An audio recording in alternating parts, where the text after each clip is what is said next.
And now it's time to sip the coffee and spill the tea on Talking with 3D Live.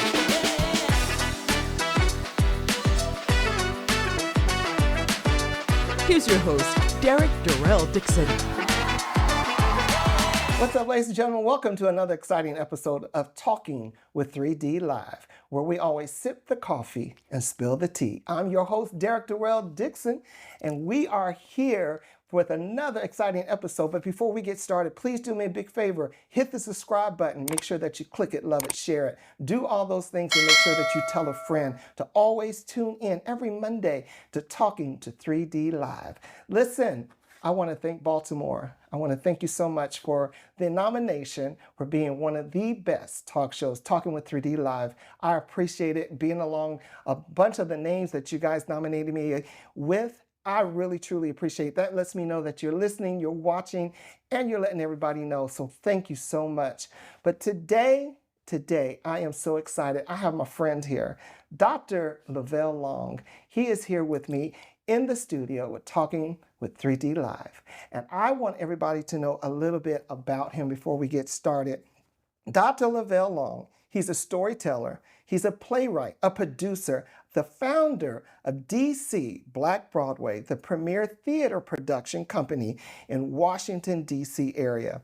A man who believes of the unquestionable power of second chances, a voice for people who have been counted out, but still continue to rise. And we have so much that we are going to be talking about. But Dr. Lovail Long, thank you, man, for joining me here, Talking with 3D. It's I a appreciate pleasure. it. I know that you have a busy schedule today. Yeah, it's a pleasure. You have a busy schedule. You got so much going on this week and everything. Yeah. But you took your time to stop by here to talk with me. And I truly appreciate that. I do not take that for granted. I truly appreciate you. No problem. It's a pleasure. You know, behind the scenes we was talking. Yeah. Like, you're gonna do things for people that you like. Yeah, and I appreciate that. Yeah. We, it's not like we go long, we don't go way back, No. but we still have good history. Yeah. And Yeah. and I remember coming out and doing an audition. Well, actually, I met you. I'm gonna say that ain't the first time. No, I met you. I'm gonna say you better. I want to see if you know the first time. Okay. I met you.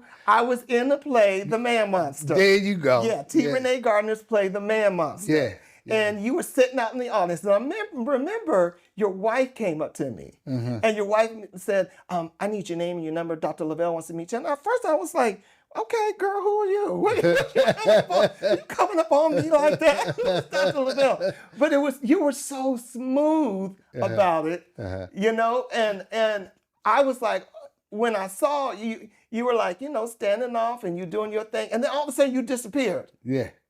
Vanished. Yeah. And I was like, well, who is Dr. Lovail? Yeah. So I came out, you had an open audition. Yeah. Because you do that because you have a production company. So you had open auditions. So I came out to the open audition, and I think it just started from there. Yeah. It was, that's where our relationship happened from that. It started when I came to the play, because first I saw you hosting.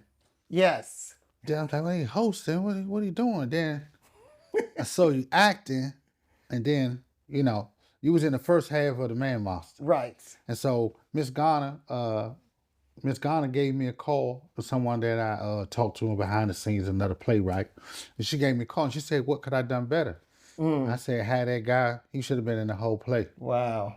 Because once like he was out of the play, it kind of shifted. Mm-hmm. And so from there, I knew we was working together. Because, and actually, a playwright become fans. And that's why playwrights want you to be in their show. Yeah. Because they naturally become a fan and want their dreams to be, want their writing to be told, and they see you in this character. So that was the first time, and I was like, oh yeah, I'm gonna work with him again. Okay. And I kept my eye on you the whole time. Yeah. Today's episode of Talking with 3D Live is brought to you by IRoseFilms.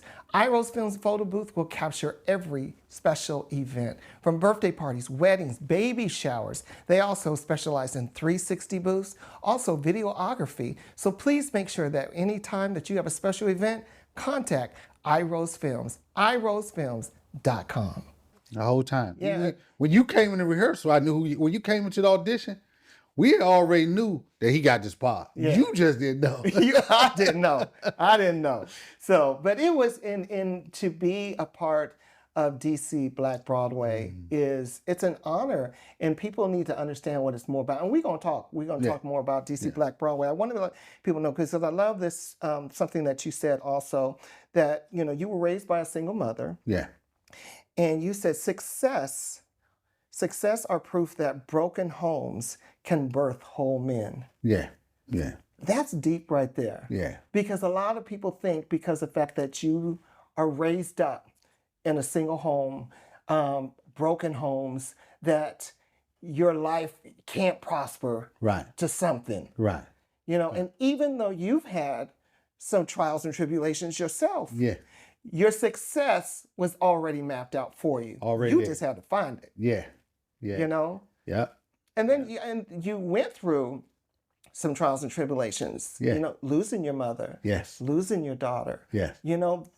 That's something that's hard, and you had to keep going because you're Dr. Lovail Long. Yeah.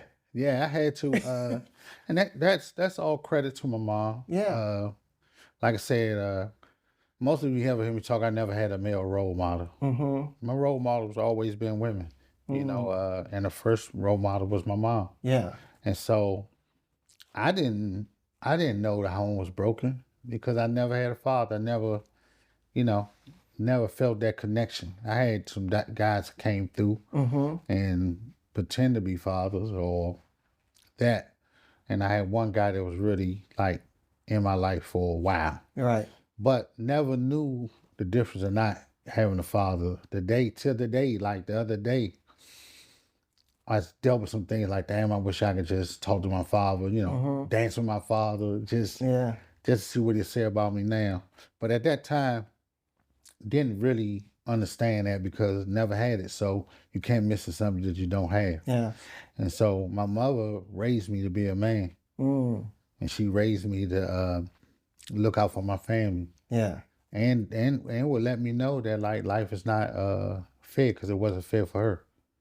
I love that you just said that because a lot of times, you hear people say women can't raise you to be a man. And and the fact that you said she raised me to be a man, everything is that's an honor to your mother. Yeah. Because the fact that I was brought up in a single family home. Yeah. And everything that I do, I always think of my mother. Yeah. Little things that she says. She would always say this to me. She said it to all three of us boys. Whatever you do, be the best at it. Yeah. And if you choose to be a bum, at least choose the best corner. And at first I couldn't understand that. And I was like, if I want to be a bum, choose the best corner. But then as I got older, I realized if you're gonna choose the best corner. Don't go out to somewhere where you ain't gonna make it. Yeah. If you're gonna be a bum, pick the best one. So people, they be there for you. But that stuck to me, and it made me think, whatever I do, choose the best corner. Yeah. Choose the best, because that's how you're going to succeed. Yeah. I think a lot of men uses a woman can't raise a man because they have seen some failure in their life.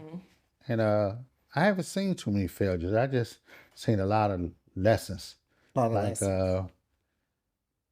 I always been strong-headed because of my mom. Yeah. So I never looked at life as losing. I always looked at it as, oh, wow, I just learned something. Right. But, my aggressiveness and the way I approach things, it comes all the way from my mother because she was a fighter. And so life went pretty well without my father. Yeah. Even when I did get to meet him, he knew I was a man. And I think it tore him down that he saw him, but he saw a better him without him. Wow. Yeah. And so I think that was always one of the reasons why he stayed away from me, because he saw a better part of him and probably felt like that he didn't have nothing to do with it. Yeah. And so, Mom's always took credit. She knew she was my girl. She knew what she was doing. And she knew what she had to do. You know, she knew what she had to do. So I just love the fact that, you know, that you're saying this, because again, we don't give our mothers, especially our single mothers out there. Yeah. You know, we thank our single mothers out there, because a lot of times they, you know, oh, I can't raise him being, yes, you can. Yeah. You know. Yeah, I'm here to prove. I tell people all the time, I'm here to prove it. I'm here to prove it. Yeah, it's we you know, as people, as human beings, we make up excuses, and I'm just not a person that make up excuses. Yeah, and because a lot of times, Dr. Lovail, we hear also, you know, I don't know how to do this because I didn't have a male figure in my life. Right.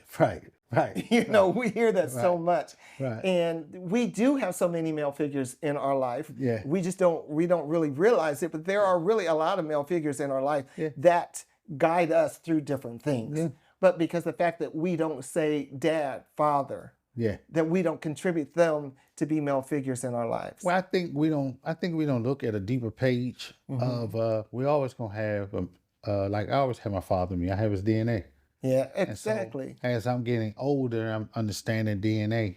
And my father was honest, right? Even things that hurt my feelings. You know, I can tell you a story real quick. It was this other guy that raised me, you know, rest in peace, a guy, I love him, David Johnson. And he wasn't my father, but he was my brother's siblings' fathers. And the first thing I met my father was 18. I flew him up to here from North Carolina. And initially, this was my first time seeing him. And so I'm in the back of the car, I got my cousin driving, he in the front, and I'm just studying him. But I'm so amazed because he's laughing like me, and he's talking like me, and I've never met this guy. And so from BWI to Seat Pleasant, Maryland, I'm just tickled. But I knew this was going to end in a minute. Okay. Because I had a question.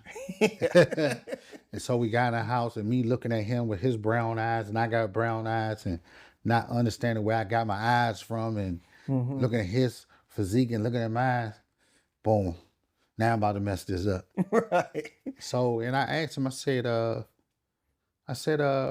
if I'm your first son, why you ain't come fight for me? Yeah. Or why you didn't come looking for me? And I can respect this today. I couldn't respect that when I was young. He said, I wasn't going to fight David Johnson for you. Wow. Like he wanted to fight. Man, I'm not doing all that for you. Yeah. And that crushed me. Wow. That crushed me until like now though, like I lose friends for being honest. And so I kind of throw back more like, damn, I'm like him.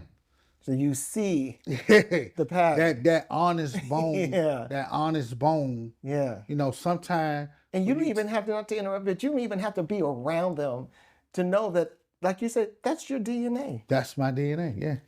And so I try to explain to my sons, like now I have a grandkid that has gray eyes. Like none of my kids got my eyes. My whole family, grandmother, them cousins got these eyes.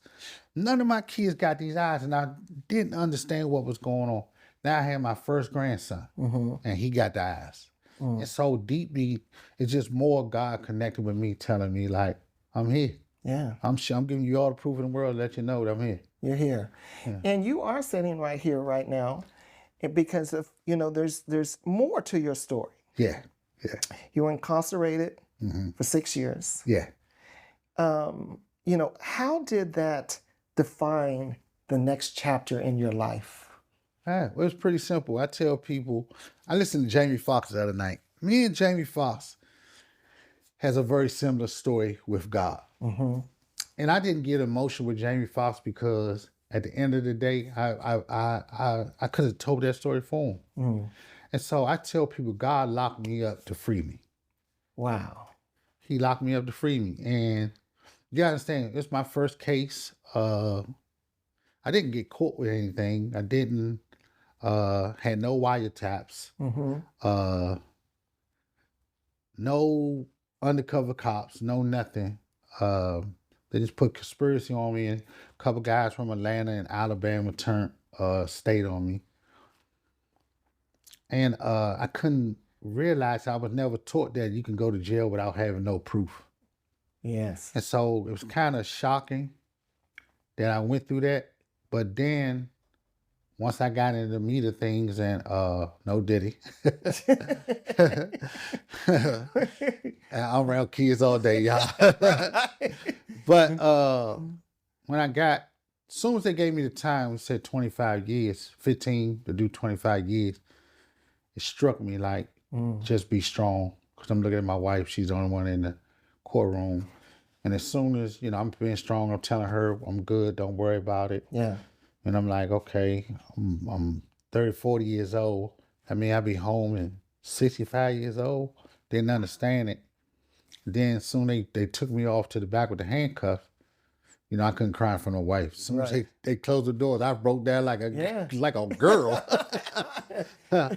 But when I broke down, I never asked God to protect me. I asked him to let me be strong or whatever I go through. Mm-hmm. And I also asked him, like, God, can you take away the people that don't mean me no good? Mm. And honestly, he took at least 70% of my family away. Wow. We're not taught. We're taught our enemy is usually a stranger. Right. And I want to look at this camera and tell these young guys in these streets now, usually your enemy is someone that is your family or someone you smoke a blunt with or someone you drink it with. Mm-hmm. It's probably hardly never a stranger. Right. And so that changed me. I mean, I was going to be a drug dealer for the rest of my life. I didn't know nothing else but being a drug dealer. I was an entrepreneur, but drug dealer was like baking cake to me, like a cook. I was like first nature. I was good at it. It wasn't millions and millions of dollars. I didn't see nothing that could take me away from it. Right. But that's what God did. Wow. So I always had a premonition that I used to tell my brothers and family that I'm gonna be dead by 40. Mm-hmm. But I used to get these premonitions and I said I'm gonna be dead by 40. And I was telling my wife, I was like, get ready because I ain't gonna be here. Yeah. You know what I'm saying? Make plans. God telling me I'm out of here by 40. But the crazy thing about it was I was gone at 40. Mm-hmm. He was breaking all them old ties. The old Lovail was gone. He definitely gone. Yeah. Yeah. Boogaloo. Boogaloo died. Was gone. Yeah, he died. And Lovail came. Yeah. Yep. Wow. You have in prison, you met your lifetime creative partner and mentee. Yeah. And that brought you into this world. Because I read somewhere that you despise reading, you despise writing, and you picked up a pencil and just went and start writing. That's it. How meeting your mentee in prison? How did that? Well, that was a crazy story. Everybody said I got to write a book or a play. I was on a 3-man compound in Georgia, and so I only had me and one other dude named Eric that was from Uptown on his prison. So it was only 2 guys from Washington, D.C. And I tell people this, they like, Mexicans stick together. Well, if they shipped 200 us over in Mexico, we'll stick together too. Right. You ain't got no other choice. Right. But it was me and Eric there, and Eric was a bit of a troublemaker, DC dude from Uptown.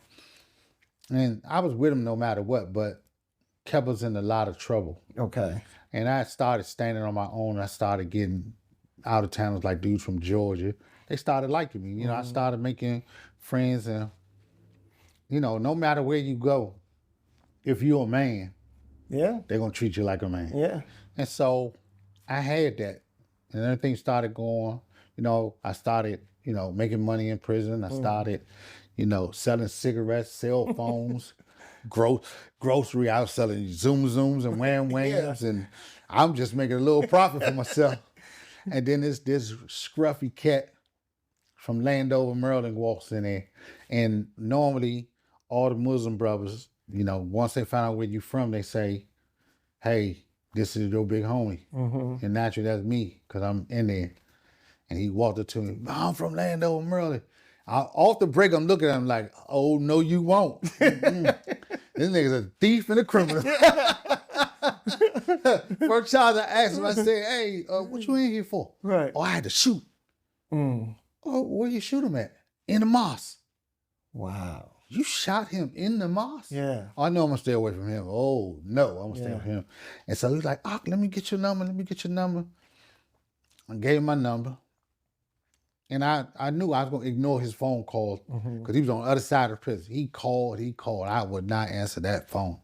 I was not answering. He'll see me and I'd be like, hey, bro, I got so much snow. Man, I'll get with you because I didn't want to have nobody else's problem. I always dealing with one guy that was from DC and I would have to deal with his problem. Like if he owed a Crip something or he owed a Blood something, it was at a point that they wouldn't even bust his head. They would come to me because they knew I would pay his debt. Okay. He knew I would pay his debt. Yeah. And so, making sure I didn't want to create another child in prison. Right. So he finally gets moved in. I'm coming up the hallway. I'm going to lunch. He coming this way.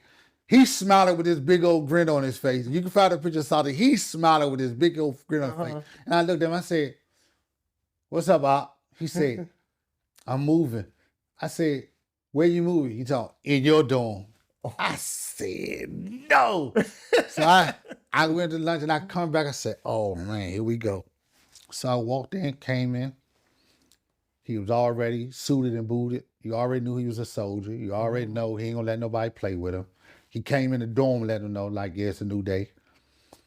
And I called him over on some big homie stuff and I said, hey, what's your vices? And he said, what you mean? I said, what's your vices? Like, you smoke, you do drugs, what you do? Because I'm used to eat. He said, I don't got no vices. I said, what you mean? He said, nah, I don't smoke, I don't drink, I don't do nothing. I said, you don't smoke cigarettes or nothing? No. He just said, bro, I like to eat. I said, all right, well, dinner gonna be at 7 o'clock because I used to cook. You come on over and I introduce you to everybody. And from there, it was like a mutual love. It was like nothing. It was like me being back with my sons. Right. And we had a couple little bumps and bruises of him, messing with people in the dome and being crazy. But what funny happened was, and I'm making a long story because I've been getting into it, but he used to write books. Okay. And everybody used to pass his books around in prison. And you could tell I was taking like the father role or the big brother role. So he said, man, why you don't read none of my books? I said, all right, let me get a book. And I grabbed the pages and I got 3 pages and I got upset.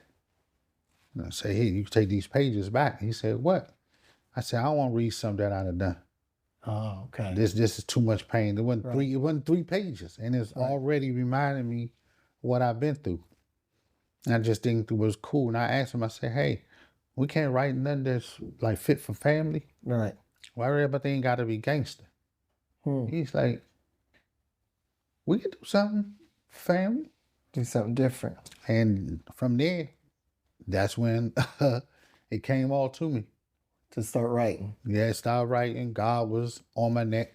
Yeah. Saying, hey, we want you to do stage. God said specifically, I want you to do stage plays. From that, I want to kind of shift gears towards that. You became, since you did, you did your writing, you did your plays, and we're going to talk about some of these plays that you did. You've become winners of Play of the Year, Best Play of the Year, Stage Play of the Year, the Go-Go Awards, Excellence in Performing Arts. Yeah. So you went from being incarcerated to being winners of so many different accolades now in the stage plays. Yeah, in the awards, yeah. And if you don't know about Go-Go,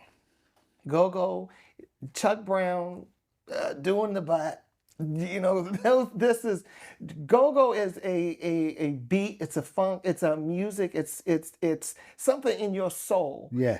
That is in DC. Yes. You came and then you took the Go-Go sound and turned it into and marinated it, made it into something that people can enjoy in the theater. Yeah. You did The Giz as a rendition of The Wiz. Yeah. Did that as a Go-Go. The Golden Girls. You did Grease with the side of mumble sauce. Yes, indeed. And coming up, you have Annie. Annie Cassia Beat Your Feet. Annie Cassia Beat Your Feet. Yes. What made you take the Go-Go sound and turn it into stage plays and into theater? I've always been a great storyteller. And so one thing that I think prison helped me with was We used to sit around and tell stories. Like, it's crazy. When you out here in the world, you talk about prison. And when you in prison, you talk about the world. And so I could always take a story and have 80% truth in it and put 20% of a spin of it. And people sit around all day like me and you in prison, and we sit tell stories, and everybody will sit around and hear my stories. I literally will get popcorn to sit around and hear my stories. And I'm talking about these guys was believing in these stories, which they were honest stories. And so I've always had a knack for telling stories. I think that's one of my gifts. And so it's not hard for me.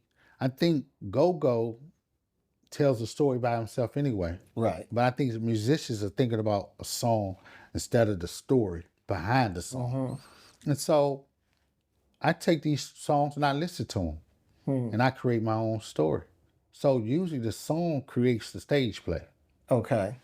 And so I listen and I listen to numerous songs, and usually that song tells me the title, which way I want to go, or how I'm gonna tell the story. I think that you take big name plays too. You take big name plays that really is kind of hard to do. Yeah, to mimic. To mimic, because a lot of people thinking, now wait a minute, how you going to take the whiz, turn it into the giz, and make it something that we all want to come out to see. Right. You're writing sold out shows. Yeah. People are coming out, and you are not walking to the theater thinking, oh my gosh, there's 4 people here, not like that. You have sold out shows. How are you doing it? I say God assignment. I know everybody goes God. It truly is God assignment. It's God assignment. And if he tell me to do it, like, I don't know what's gonna come from this podcast today. Right. I knew it was gonna be comfortable for me. I knew we was gonna have this good conversation because of the way I feel about you and your aura, right?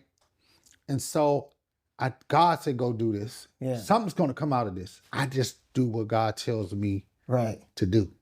Yeah. And usually when he tells me something to do, I'm obedient and I do it. As far as mimicking plays, that's what I don't think. I think people should know this, but some people that wants to irritate you will bring it up. For me to write an original, which I did, Chocolate City Records, and people loved it. Yeah. People used it. Yeah. They thought it was crazy. They thought it was bananas. Right. Right? And that's easy to write. But when you are doing something like, this is Grease, and you're doing the Wiz, you're doing Anacostia, there's people that will tear you down. That's right. Because I'm going to tell you, Grease alone is a predominantly white audience. Yeah. And you took it, make it a black audience. And I was the first one. No one never touched Grease. No one. No one. No one. No. I was the first one. And to be able to do these plays and doing it my way, because if people come see it, if I didn't put the name on it and just switch it up and did it my way, they would never know what it was. And so it's an honor that someone that love Grease, white people, that love Grease, that love the Wiz, sit down and say, hey, this is better than what I saw 20 years ago. Because when we think about the Wiz, we think about Michael Jackson, we think about Diana Ross, we think about Nipsey Russell. So we think of those characters. So your expectations are high. That if I'm coming down here now, I want to see a little bit of this. And my ticket's not cheap. No. And so say it again. So I think everybody here know you better not play with black people money. Yes, right. Now let's put some things in perspective. God is on my side because you're gonna do the Wiz, and knowing we love the Wiz, right? And you're gonna charge me over $100 to come see it, right? Come see it, right? And I got to come to the Lincoln Theater all the way uptown with their parking, with their parking problem, right?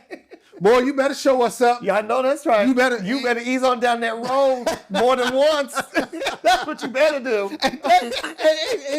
And I think the first time people saw it, that's how they was at first. But after that first time, like when they see that DC Black Broadway symbol on that thing, and you hear DC Black, the crowd gets electric because they know that something's The coming. opening alone is something that it gets in your heart. It's it gets magical. in your spirit. It's magical. And you hear that song and you feel that. It's magical. It is. When I say it's I got magical, chills right now. Just I'm thinking about to about say it too. I get chills right now because Friday night I'm gonna hear that. It's that DC Black Broad, and the people, the kids, it's gonna be, it's God. It's God. So this Friday you have Annie Costia. Beat your feet. Beat Your Feet. Yeah. Friday. Right. What's going through your head right now? Can't wait till it's over. Uh-huh. The experience of these little young actors get to have that chill, something they never will forget. And even when I'm gone, they'll still be talking about this. Yeah. Like it's magical for me because I have a little girl that's 8 years old in the play. Okay. And so I know I live through her for the rest of her life. Yeah. Like even when I'm gone, like she gonna say, I was in this play called And It Cost to Beat Your Feet. And that's nothing more proud to me in my lineages of, me leaving something back behind that someone will always love. Right. Yeah. Yeah.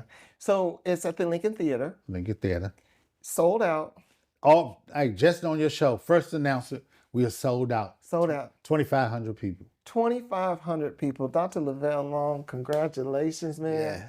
I mean, that makes my heart so proud. Yeah. I want to sit here and tear up. Yeah. But I'm so proud for you because you work so hard. Yeah. And people may hear, you fuss and everything, but that's part of it. Yeah. It's part of your job. It's passion. Yes. Passion. And you want it right, and you want it right for your audience. My mom used to cuss me out about you better fry that damn chicken right. No, that's right. You know what I'm saying? I don't understand why we so soft now. My mom knew that I was gonna be head of the family. She knew because she was on drugs. Yeah. And so she knew it was gonna be some days she was gonna be missing. And she knew if I didn't fry that damn chicken right, that her kids wouldn't be able to eat. Yeah. And so I understand the passion of, like, I got a problem and you're going to help me and you're going to listen if I got to put it in your chest. Yeah. And what we do as Black people when we get yelled at and screamed at, we perform. We perform. Yeah. We got to stop this, man. We don't crack under pressure. Yeah. I never cracked under pressure. See. Even when I did my time, my mama said, don't go in there. Yeah. Don't get weak. Wow. You alone. Do what you got to do and bring your ass home.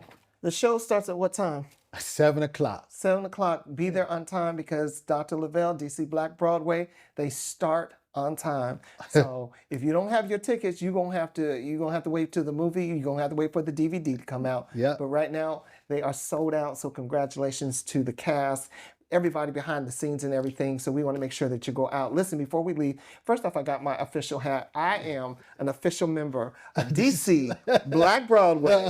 I've got my soldier star right here. So I am a member of DC Black Broadway. I'm so excited. But we're going to play a game real quick. Look good. So I got something here because Annie was an orphan, right? Yeah. Annie was an orphan. Yeah. And they used to teach, she had to eat porridge and all that kind of stuff like that. Yeah. So I got some applesauce for you. We didn't make no porridge, but we have what's called flip side. You're gonna put these on, and you're gonna have to feed yourself the porridge. So you're gonna have to find yourself. You're gonna be thinking that you Annie, and you got them on. Can you see? Oh. So you're gonna have to find the spoon, and then you're gonna have to feed yourself your applesauce. So this ain't in the play, but this what Hold on. this is called flip side. This is what we playing. So that's what you gotta find it. Hold on. Come on. You can find the spoon. Hold on.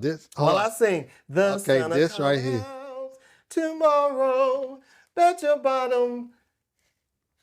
Come on.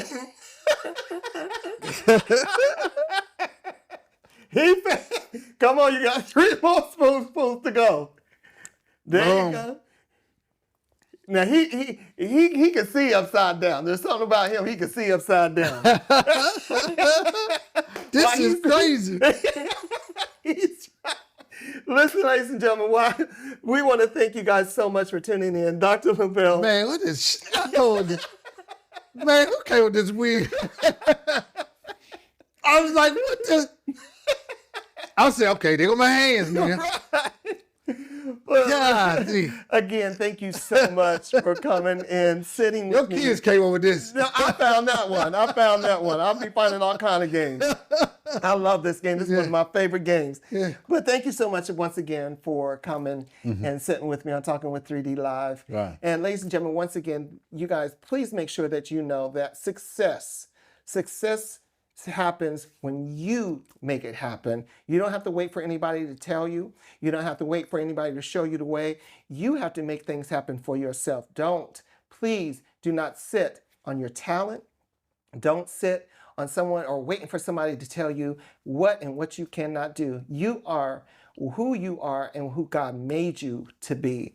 So again, thank you so much for tuning in to Talking with 3D, and we'll see you next time. Go out and love somebody intentionally.